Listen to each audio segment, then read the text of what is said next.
Next question पे आते हैं। How variation is accumulated over generations. अब हमने ये समझना है कि वेरिएशन कैसे एक्यूमुलेट होता है, वेरिएशन कैसे इकट्ठा होता है। तो पहले एक बार मैं आपको कॉन्सेप्ट एक्सप्लेन कर देता हूँ, उसके बाद फिर हम इस क्वेश्चन के आंसर को भी डिस्कस कर लेंगे। देखो, पेरेंट जनरेशन से रिप्रोडक्शन की वजह से फर्स्ट जनरेशन क्रिएट होगी, फर्स्ट जनरेशन से फिर आगे जाके सेकंड जनरेशन क्रिएट होगी, सेकंड से थर्ड, थर्ड से फोर्थ, फोर्थ से फिफ्थ एंड सो ऑन, ऐसे चलता जाएगा। अब आप मेरे को ये बताओ कि जो पेरेंट जनरेशन है और ये जो फर्स्ट जनरेशन है, क्या डीएनए लेवल पर ये दोनों एग्जैक्टली सेम होते हैं? तो इसका आंसर नो है। पेरेंट जनरेशन और फर्स्ट जनरेशन डीएनए लेवल पर एग्जैक्टली सेम नहीं होते। डीएनए लेवल पर अगर देखा जाए ना तो स्लाइटली डिफरेंट होते हैं, थोड़े से डिफरेंट होते हैं।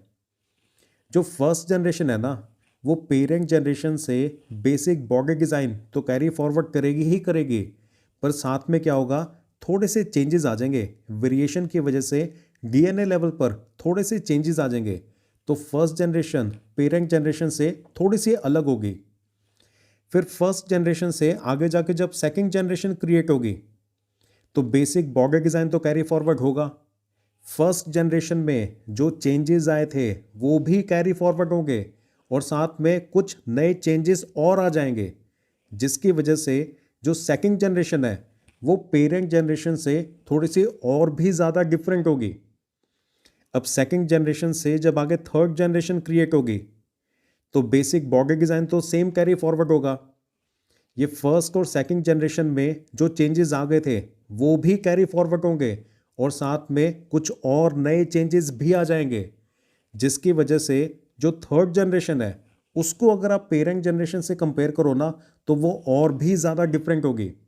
तो जैसे जैसे हम आगे बढ़ते जाएंगे ना, जो पुराने चेंजेस आ चुके थे वो तो कैरी फॉरवर्ड हो ही जाते हैं और हर स्टेप में थोड़े से नए चेंजेस और भी आ जाते हैं, जिसकी वजह से नेक्स्ट जनरेशन हमारे स्टार्टिंग वाली जनरेशन से और भी ज़्यादा डिफरेंट होती है।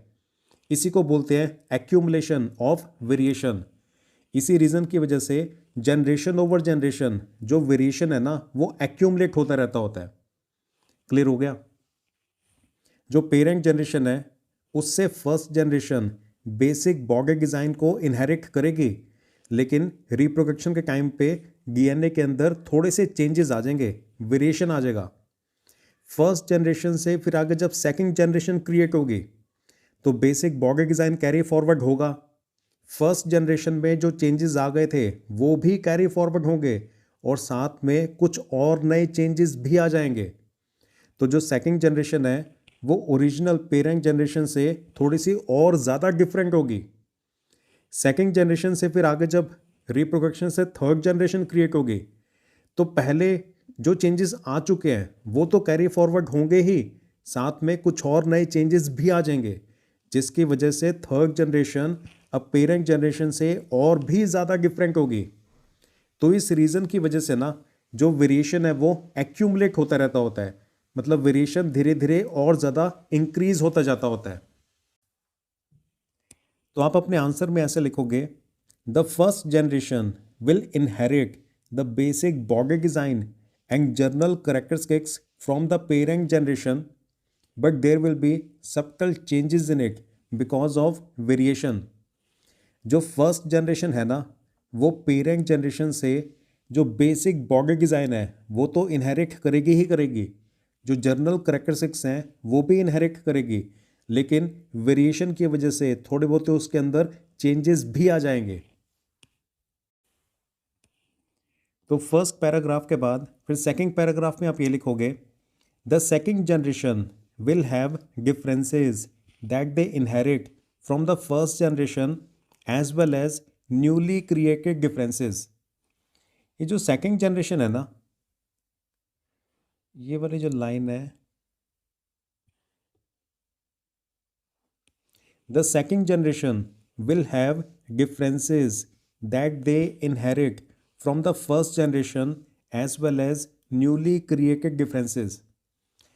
फर्स्ट जनरेशन में जितने डिफरेंसेस आ गए थे सेकंड जनरेशन उन सबको तो इनहेरिट कर ही लेगी, साथ में कुछ न्यूली क्रिएटेड डिफरेंसेस और भी जनरेट हो जाएंगे। As a result the second generation will be more different than the parent generation and in this way variation is accumulated over generations.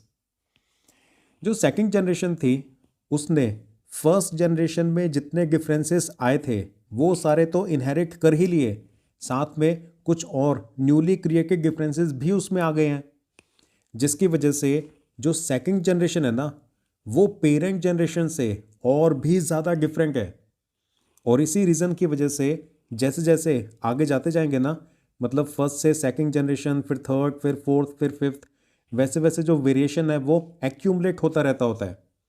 क्योंकि प्रीवियस जनरेशन तक जितने डिफरेंसेस आ गए थे वो सारे तो कैरी फॉरवर्ड हो ही जाते होते हैं, साथ में हर बार कुछ न्यूली क्रिएटेड डिफरेंसेस और भी आ जाते हैं। इसी रीज़न की वजह से जो वेरिएशन है ना वो एक्यूमुलेट होता है। इसी को बोलते हैं एक्यूमुलेशन ऑफ वेरिएशन। मतलब जैसे जैसे जनरेशन ओवर जनरेशन हम आगे जाते जाएंगे जो वेरिएशन है वो एक्यूमुलेट होता जाएगा और इंक्रीज ही होता जाएगा।